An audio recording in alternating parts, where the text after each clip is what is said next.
জামাতের বিরুদ্ধে কিন্তু একেবারে সরাসরি অভিযোগ আসছে যে জামাত এইবার বিদেশিদের অনেক বিদেশিদের সহযোগিতায় এবার তাদের নির্বাচনী বৈতরণী পার হওয়ার চেষ্টা করছে। এটা আলোচনা আছে অনেক বেশি এবং তার অনেকগুলো প্রমাণও পাওয়া গেছে। হ্যাঁ, তো এখন প্রশ্ন হলো, জামাত কি সাধারণ মানুষের সমর্থন নিয়ে ক্ষমতা আসতে না চায়, নাকি আওয়ামী লীগের মতো বিদেশি রাষ্ট্রের উপর থেকে টেনে ধরে ক্ষমতা আসতে চায়?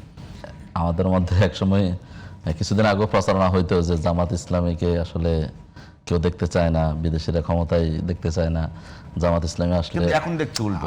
আমি তো বলি না, জামাত ইসলামী আসলে বাংলাদেশ একঘর হয়ে যাবে বা কেউ সাপোর্ট দিবে না, বিচ্ছিন্ন হয়ে যাবে, এরকম বিভিন্ন প্রচারণা শুনছেন না? তো এগুলো আমরা শুনে শুনে বড় হয়েছি আর কি। তো এখন দৃশ্যটা একটু পাল্টাইছে, এখন মনে হচ্ছে, এখন বলতে উল্টে গেছে। না, সেইটা কেন?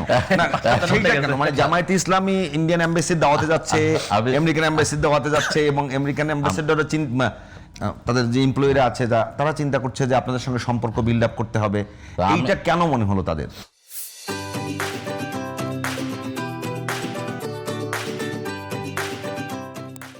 এটা আমার কাছে মনে হচ্ছে যে আসলে ওই বাংলাদেশের প্রথম বিষয় হচ্ছে, বাংলাদেশের সংবিধানে একটা কথা আছে যে আমরা এমন একটা ফরেন পলিসির ক্ষেত্রে friends to all malice two নান, সবার সাথে বন্ধুত্ব, কার সাথে শত্রুতা নয়।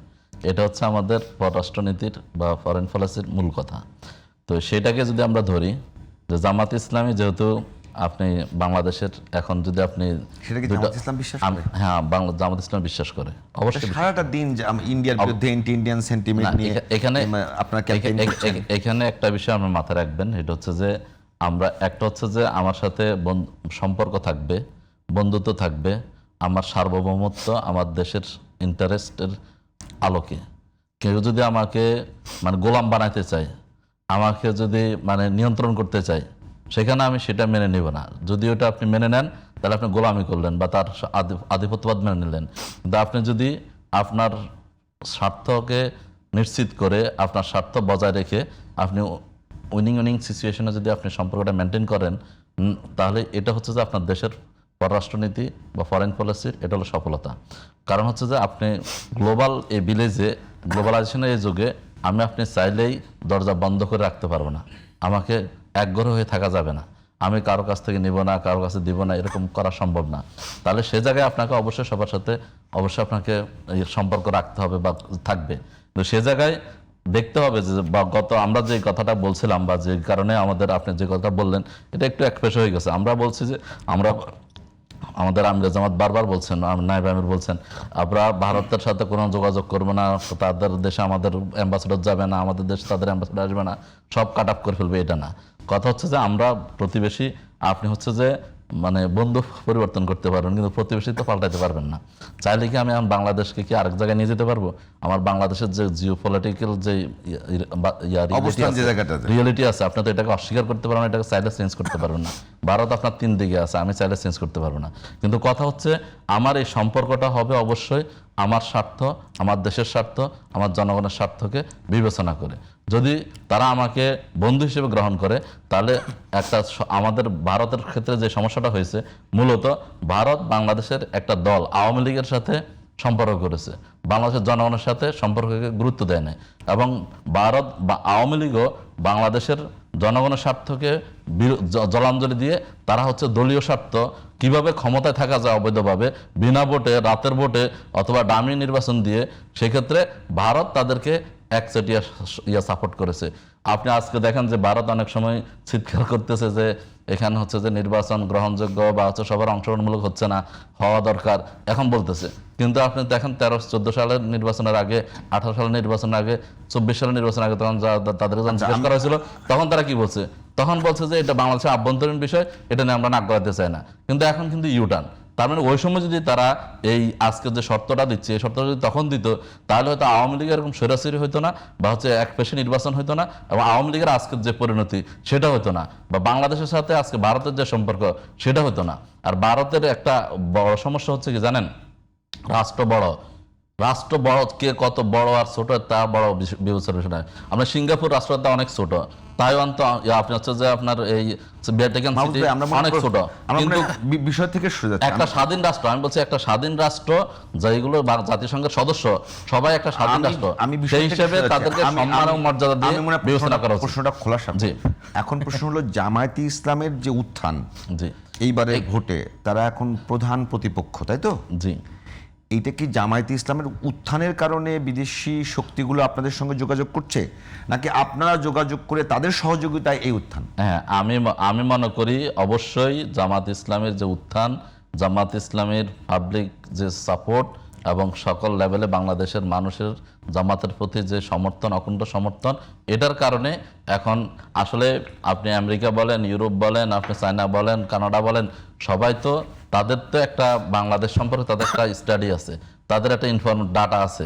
আর আমরা বাংলাদেশে বসে কি করি না করি এটা আমেরিকার হোয়াইট হাউসে বসে দেখা যায়, সবগুলো নিয়ন্ত্রণ করে। তাহলে সেই জায়গাতে আমাদের বাংলাদেশের মানুষ কি চিন্তা করতেছে, মানুষের সাপোর্ট কোন দিকে যাচ্ছে, ডাকসু নির্বাচনের ফলাফল কোন দিকে যাচ্ছে, জাকসু কোথায় যাচ্ছে, রাকসু কোথায় যাচ্ছে, ছাকসু কোথায় যাচ্ছে, এগুলো তারা কোনো কিছু খোঁজখবর রাখে না। তারা আগের মতো আমাদের কেউ কেউ মনে করেন যে মানে কিছুই প্রভাব পড়বে না, এরকম তো না। তারা এই সবগুলো বিষয় খবর রাখে, তাদের কাছে ডাটা আছে, এবং বাংলাদেশে জামাতে ইসলামী আগামী দিনে ক্ষমতায় আসতে পারে, আসার মতো একটা সম্ভাবনা তৈরি হয়েছে। এটা তারা বিবেচনা করে বিদায়, যাতে করে হঠাৎ করে একটা পজিশনে মানে বিব্রতর অবস্থা পড়তে না হয়, আগ থেকে তাদের যে সম্পর্ক বা যোগাযোগ, তাদের যে রিলেশন মেনটেন করার তারা করতেছে। পাশাপাশি জামাত ইসলামীও একটা দল হিসেবে আগামী দিনে ক্ষমতায় আসলে যাতে করে, আমি বলি যাতে করে ক্ষমতায় আসলেও আমাদের এই যে আমাদের বিরুদ্ধে যে অপপ্রচার, যে সব দিক থেকে বিচ্ছিন্ন হয়ে যাবে, সাপোর্ট পাওয়া যাবে না বা একঘরে করে ফেলবে, সেই জায়গাগুলো যেন ওরকম তৈরি না হয়। জামাত ইসলামের ফরেন অ্যাফেয়ার্স ডিভিশনকে বা যারা ইয়েতে কাজ করেন, ফরেন রিলেশন কাজ করেন, আমি বুঝতে পারলাম, সিরিয়াল দেখতে বুঝতে পারবেন।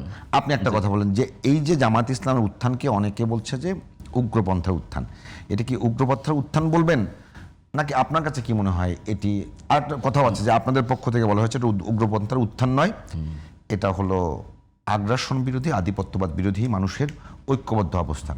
জি।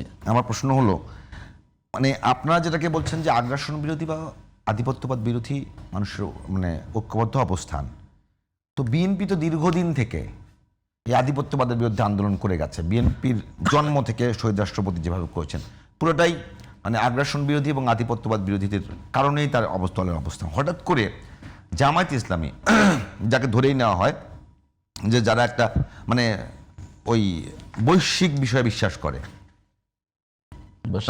বৈশ্বিক বিষয়, আপনাদের দলের যদি একই নামে 3 দেশে দল আছে, আপনাদের সঙ্গে যোগাযোগ বিভিন্ন দেশের, হ্যাঁ, আর ইসলাম তো বৈশ্বিক বিষয়, জামায়াতে ইসলামী, তো সেই দল হঠাৎ করে একটা দেশে আসে কিভাবে আধিপত্যবাদ বিরোধী হয়ে গেল? জি, ধন্যবাদ আপনাকে। আমি মনে আসলে এখানে বিষয়টা যেটা আপনি যদি আমি প্রথমটাকে ধরি যে জামাত ইসলামের উত্থানের যে বিষয়টা আপনি বলছেন, জামাত ইসলামের উত্থানটা হচ্ছে বাংলাদেশে এই যে দুর্নীতির বিরুদ্ধে জামাত ইসলামের যে জিরো টলারেন্সের ঘোষণা দেওয়া হয়েছে, এবং জামাত ইসলামের 2জন মন্ত্রী ছিল বা জামাত ইসলামের প্রতি পরিচালিত প্রতিষ্ঠানগুলো, সেই জায়গাগুলোতে জামাত ইসলামের মানুষদেরকে লোকালি বা বিভিন্ন প্রতিষ্ঠান যারা দেখে, তারা কাছ থেকে দেখার সুযোগ পায়, যার কারণে জামাতের প্রতি মানুষের আকর্ষণটা তৈরি হয়েছে। জামাতের এই কথাটা মানুষ বিশ্বাস করে যে দুর্নীতিমুক্ত একটা দেশ আমরা গঠন করতে চাই, এটার প্রতি মানুষের সমর্থন বেড়েছে। দ্বিতীয় বিষয় হচ্ছে আপনি দেখবেন জামাত ইসলামের যে ওয়েলফেয়ার পলিটিক্স, এই ওয়েলফেয়ার পলিটিক্সের কাছ থেকে অনেকেই কিন্তু এখানে জামাত ইসলামের কাছে পরাজিত। আপনি বিএনপি বলেন বা অন্যান্য দল বলেন, তারা ব্যক্তিকেন্দ্রিক বা পরিবার কেন্দ্রিক বা তারা হচ্ছে যে খাই পার্টি, কিন্তু হচ্ছে যে জনগণকে দেওয়ার জন্য একটা আপনার ঘূর্ণিঝড় হলো, জলোচ্ছ্বাস হলো বা যে কোনো আগুনে পড়ে গেল, সেখানে সবার আগে কে ছুটে যায়? আপনি দেখবেন হয়তো আমির জামাত, ডাক্তার শফিকুর রহমান অথবা জামাত ইসলামের ছুটে যাচ্ছে। তৃতীয় আমি আরেকটা বিষয় বলি, সেটা হচ্ছে আধিপত্যবাদের যে বিষয়টা বললেন, বিএনপি আধিপত্যবাদের বিরুদ্ধে তাদের অবস্থান ছিল, কিন্তু আপনি দেখবেন যে দীর্ঘ আওয়ামী লীগের বিরুদ্ধে এই 17 বছর আন্দোলন সংগ্রাম করতে গিয়ে তারা যখন মাঠে আন্দোলনটাকে স্ট্রংলি দাঁড় করাতে পারে নাই, তখন তাদের মধ্যে একটা বিশ্বাস জন্মেছে যে ভারতের সাপোর্ট ছাড়া মানে ক্ষমতায় যাওয়া যাবে না, শেখ হাসিনাকে পরিবর্তন করা যাবে না। এবং সেই জায়গাতে গিয়ে বিএনপি ভারতের সাথে একটা আপোষে এবং যে কোনো ভারতের সাপোর্টটা অর্জন করার জন্য তাদের যে একটা আপনার কাছে কেন মনে হয়? আমার কাছে মনে হয়েছে এই জন্য আপনি দেখবেন আমাদের এই মির্জা ফখরুল ইসলাম আলমগীর সাহেবের কিছু বক্তব্য বিবৃতি, আবার জামাত ইসলামীকে জোট থেকে বের করে দেয়া, তারপর হচ্ছে বৃহত্তর জোট গঠন করা, জামাত ইসলামী যদি জোটে থাকে তাহলে ভারতের জোট করবে। রাকিবের উত্তর দেন। রাকিব, একেবারে মানে মাহফুজ যেটা অভিযোগ তুলেছে, আমি আবারও বলি সেইটা একেবারে এবং সর্বশেষ তারেক জিয়ার যে বক্তব্য সেটা